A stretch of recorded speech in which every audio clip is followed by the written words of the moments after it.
The neighborhood was one of those places that looked perfect on the surface. Rows of pristine houses lined streets so clean they could have been mistaken for model displays. Lawns stayed freshly mowed, mailboxes gleamed with fresh coats of paint, and seasonal decorations appeared and disappeared with military precision. Behind that perfection, however, lay the watchful eyes of the Homeowners Association, a body that thrived on control and demanded absolute conformity. Into this neighborhood stood a house that, at first glance, didn't appear to break any rules. Its shutters were intact, its driveway was clear, and the front lawn grew evenly with trimmed edges. Yet there was one detail that seemed to ignite outrage: the color of the siding. It wasn't the stark beige or dull gray preferred by the HOA instead. It was a warm, inviting shade of blue, chosen by the homeowner to reflect character and charm. To most, it was beautiful. To the HOA, it was rebellion. The first letter arrived in a crisp envelope, printed on official HOA stationery. It claimed the blue siding violated approved neighborhood color schemes. The letter demanded immediate repainting and threatened fines for non-compliance. The homeowner, startled but confident, reviewed their documents. Nowhere in their property papers, deed, or covenants was there mention of color restrictions. In fact, there was a reason. Their house wasn't even part of the jurisdiction. The HOA boundary stopped at the end of the next street, and their property sat comfortably beyond it. At first, the homeowner dismissed the notice as a mistake. Perhaps the HOA had simply overlooked the boundary lines. But within days, another letter came, harsher in tone. Soon, the HOA president woman named Karen, who had turned neighborhood rule enforcement into a personal crusade, began appearing on the sidewalk in front of the house, clipboard in hand, staring disapprovingly at the blue siding. Neighbors whispered, some amused, others wary. The homeowner tried to remain calm. Jurisdictional maps proved the HOA had no authority over their property. The county records clearly stated the boundaries. But Karen was not someone who backed down easily. She thrived on intimidation and control, and she saw the blue house not as an exception to the rules, but as a challenge to her authority. Soon, the letters escalated into fines. Envelopes stamped "Final Notice" landed in the mailbox, demanding thousands of dollars for failure to comply. Karen even sent warning emails, attaching photographs of the house as supposed evidence of violations. The threats became relentless, a campaign designed to wear down resistance. But the homeowner wasn't easily broken. Instead of giving in, they began collecting the letters, photographing the envelopes, and researching HOA law in their state. What they discovered only confirmed their stance. The HOA was bluffing. Without jurisdiction, their threats carried no legal weight. And yet, Karen continued her crusade, convinced that intimidation alone could bend reality to her will. The tension in the neighborhood grew. Some residents avoided the street entirely, afraid of being caught in Karen's latest feud. Others watched with curiosity, wondering how far she would go this time. The blue house stood proudly in the sunlight, its color bright against the sea of beige, becoming a symbol of quiet resistance. But Karen wasn't finished. She was preparing to escalate the fight in ways that would drag the entire neighborhood into the drama. And the homeowner, armed with evidence and determination, was ready to fight back in a way Karen never expected. Drawing the line. Karen was not a woman who tolerated defiance. In her mind, the blue house was not just a violation, it was a personal insult. She saw it every time she drove down the street, a glaring reminder that someone dared to live outside the rules she so carefully enforced. To her, it didn't matter that the property wasn't technically in the HOS jurisdiction. What mattered was that it looked like it should be, and appearances meant everything in her carefully curated kingdom. She wasted no time in escalating the fight. At the next HOA board meeting, she brought up the issue of non-compliance with fiery determination. She held up photographs of the blue siding, waved copies of the letters she had sent, and insisted that if one house was allowed to slip through the cracks, the entire neighborhood's property values would collapse. The board members shifted uncomfortably in their chairs. Some nodded along, weary of Karen's persistence, while others exchanged skeptical glances. Still, Karen pressed forward. She convinced the board to approve a resolution to pursue the matter aggressively, claiming it was for the good of the community. Within days, official-looking documents were drafted, fines were tallied, and threats of legal action began arriving in the homeowner's mailbox. But the homeowner was no ordinary target. Instead of panicking, they gathered everything: letters, photographs, and most importantly, property maps from the county records. Those maps were crystal clear. The HOA authority ended a full block away. Their house stood proudly outside the boundary, immune to the bylaws that Karen was trying to weaponize. The homeowner filed a formal complaint with the county, attaching scanned copies of every notice. They highlighted the relentless harassment, the baseless fines, and the fraudulent claims of jurisdiction. What Karen saw as intimidation, the county saw as abuse of authority, and while the homeowner waited for the official response, they quietly began spreading the truth among neighbors. It didn't take long for the story to circulate. People were shocked to learn that the HOA had been targeting a property that wasn't even under its control. Some laughed at the absurdity, while others grew angry, realizing that their dues were being wasted on Karen's vendetta. Whispers of discontent grew louder, and for the first time, Karen felt the weight of doubt pressing against her carefully built image of authority. Still, she doubled down.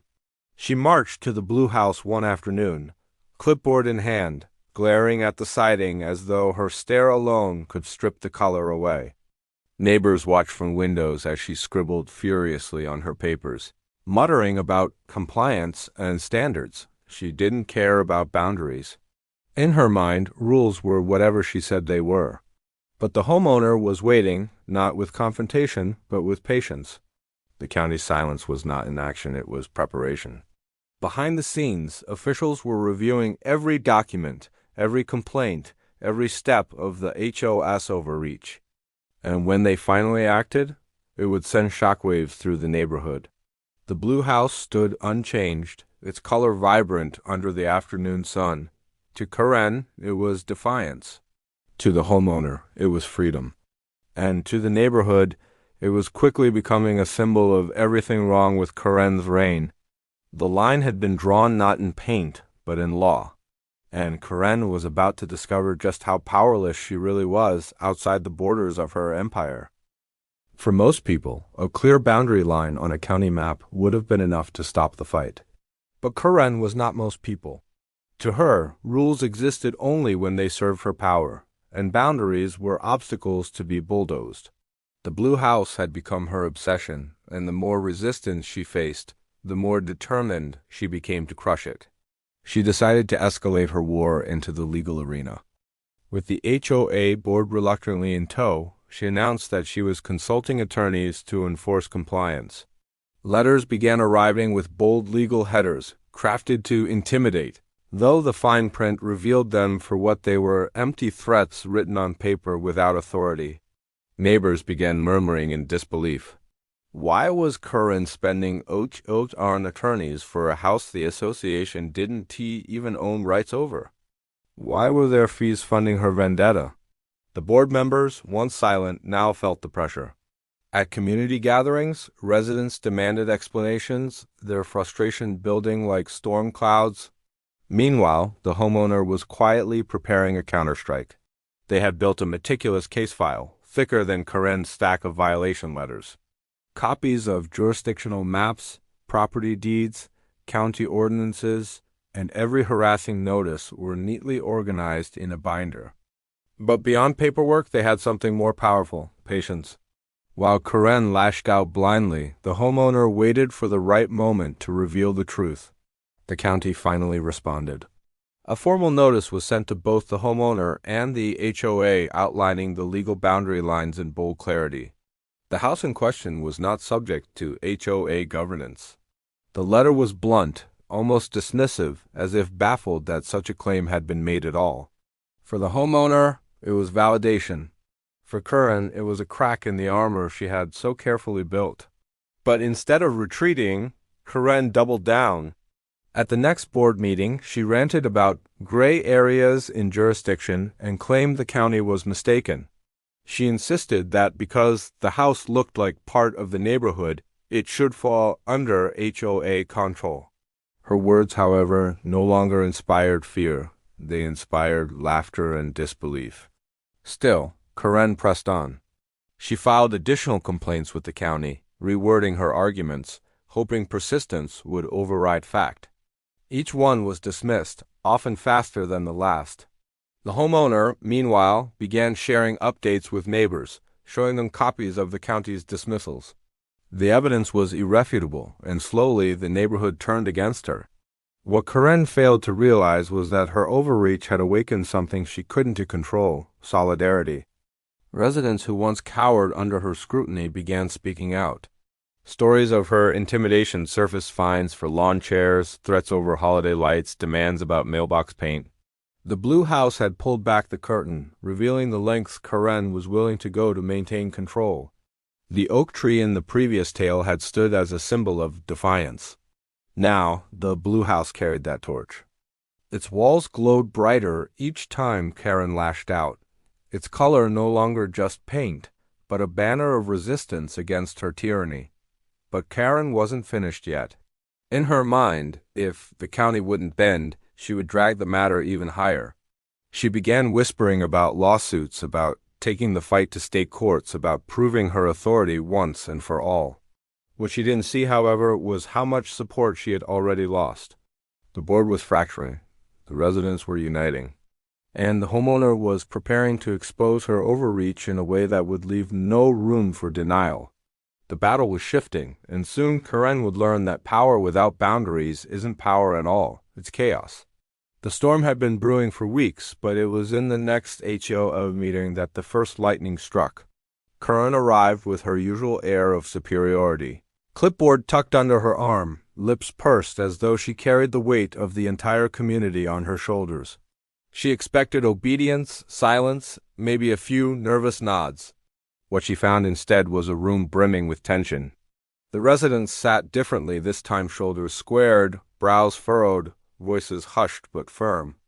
The homeowner of the Blue House had quietly spread the truth throughout the neighborhood, handing out copies of county maps and official notices. Every family that entered the room now carried a paper in their hand, evidence of Karen's overreach. The meeting began as usual, with Karen droning on about budgets, landscaping, and preserving property values. But before long, the questions started. At first, they were cautious, polite inquiries about legal fees and clarification on spending. Then they sharpened. Why was the HOA paying attorneys to harass a property outside its jurisdiction? Why were their dues funding a fight the county had already dismissed? Where had all the money gone? Karen tried to deflect, but the room wouldn't let her. For years, she had ruled through intimidation letters slipped into mailboxes, threats of fines, whispered rumors about non-compliant neighbors. But intimidation crumbled in the face of facts. The county documents were undeniable, and the more she insisted otherwise, the more absurd she sounded. The homeowner didn't speak at the meeting. They didn't have to. Their evidence spoke louder than any words. Neighbors who once avoided eye contact with Karen now looked directly at her, some with anger, others with quiet amusement. The spell had broken. Then came the revelation that tipped everything. A former board member, tired of Karen's tyranny, stood up and revealed that thousands of dollars had been drained from the HOA's reserves on legal consultations regarding the Blue House. Funds meant for community projects, new playground equipment, repaved sidewalks, seasonal decorations had instead been funneled into Karen's personal crusade. Gasps filled the room. The betrayal was too blatant to ignore. Karen's response was fury. She ranted about protecting values, about doing what's best for everyone, her voice rising to a near shout. But her words no longer carried authority. They carried desperation. The board members shifted uncomfortably in their seats, some avoiding her gaze entirely. The residents, once passive, now leaned forward, voices rising, demanding accountability. The Blue House had done more than resist.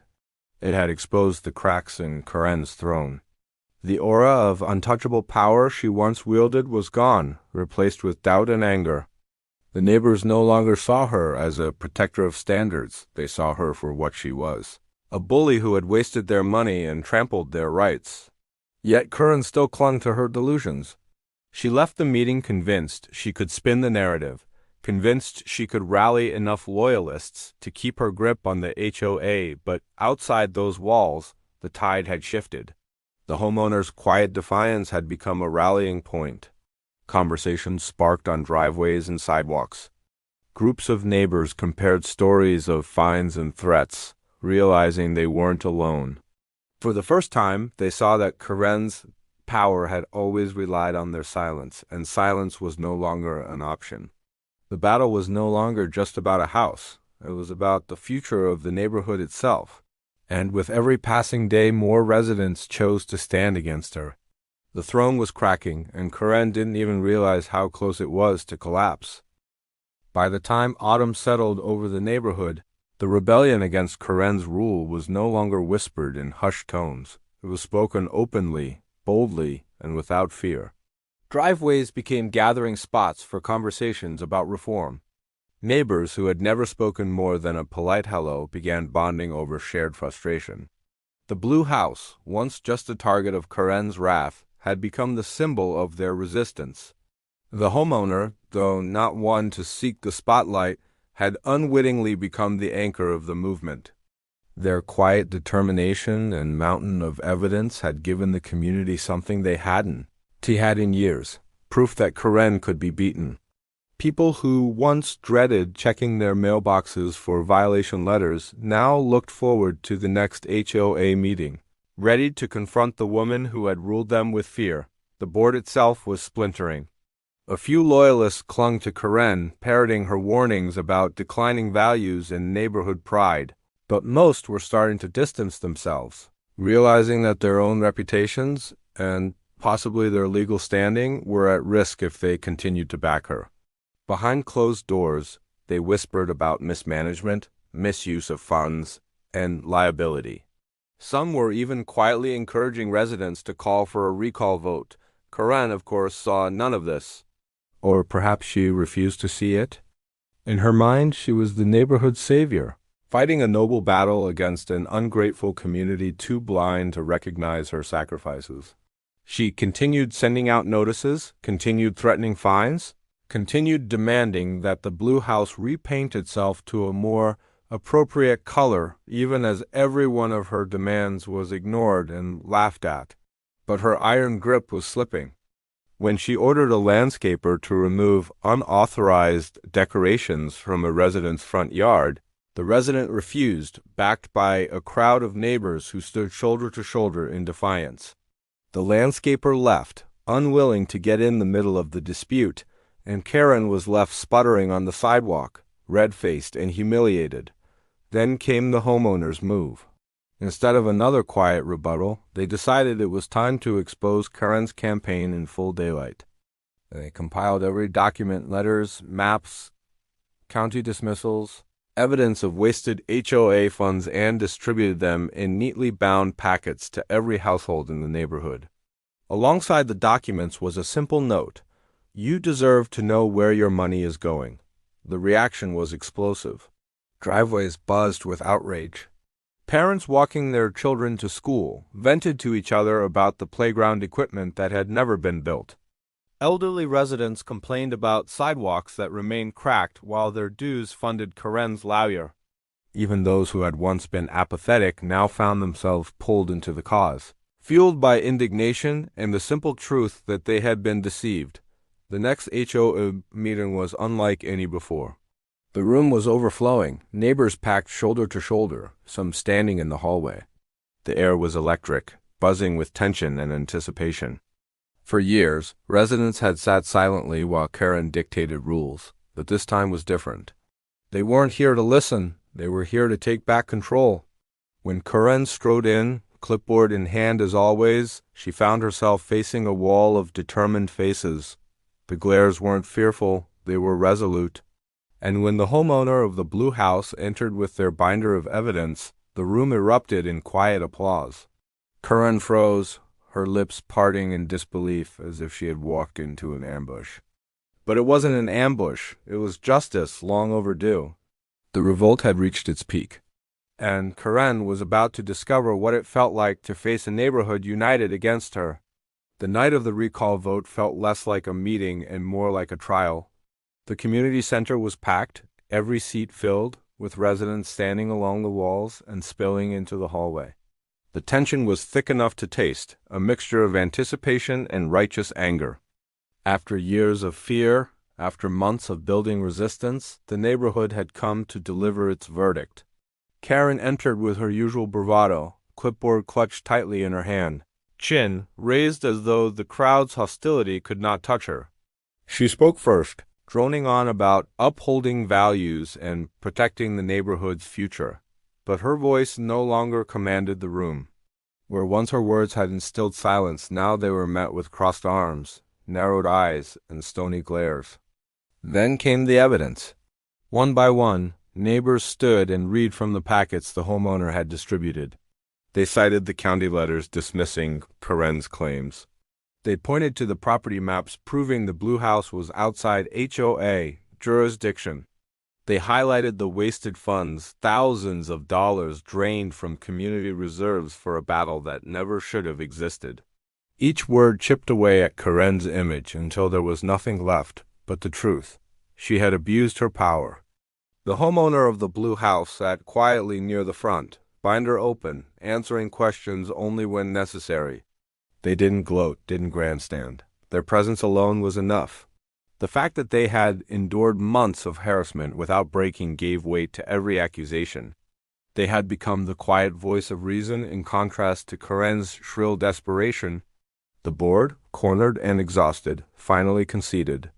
A motion was put forward to recall the president. The vote was swift, decisive, and overwhelming. Hands shot up across the room, dozens, then scores, until it was clear the majority had spoken. Karen was out. For a moment, silence hung in the air, as if the community itself couldn't believe what it had just accomplished. Then the applause began, hesitant at first, then growing louder, rolling through the room like a wave. Neighbors clapped, cheered, even hugged. After years of intimidation, the weight had finally been lifted. Karen's face turned crimson as she gathered her clipboard and stormed out, muttering about lawsuits and ungrateful residents. But no one followed her, no one pleaded for her to stay. Her reign had ended, not with a bang, but with the collective will of the people she had tried to control. In the weeks that followed, the neighborhood began to heal. The board restructured itself, opening meetings to more transparency. Funds that had once been drained into Karen's vendettas were redirected toward long-delayed projects. Sidewalks were repaired. Playground equipment was installed. Holiday decorations returned, brighter and bolder than ever. And the blue house? It remained exactly as it was, its walls painted the same proud shade of blue, untouched and defiant. It had never needed to change because it had never been wrong. Instead, it had stood as the line in the sand, the symbol that gave the community the courage to reclaim what was theirs. Neighbors who had once been strangers now waved to each other, stopped for conversations, and shared laughter over barbecues. The street felt alive again, free of the shadow that had loomed over it for so long. And though Karen still lurked in the background, filing the occasional empty complaint or muttering about her stolen authority, her voice no longer mattered. The HOA had been reminded of a simple truth. Power only exists when people give it. And when people unite, no bully, no matter how determined, can stand against them. The story of the blue house became legend in the neighborhood, a reminder to future boards, future presidents, and future Karens that authority has limits, and those limits must be respected. The house stood tall, proud, and free. Not just a home, but a monument to resistance. And as the sun set over the street, casting its warm glow against those blue walls, the message was clear. Karen's reign was over, and the neighborhood was finally free.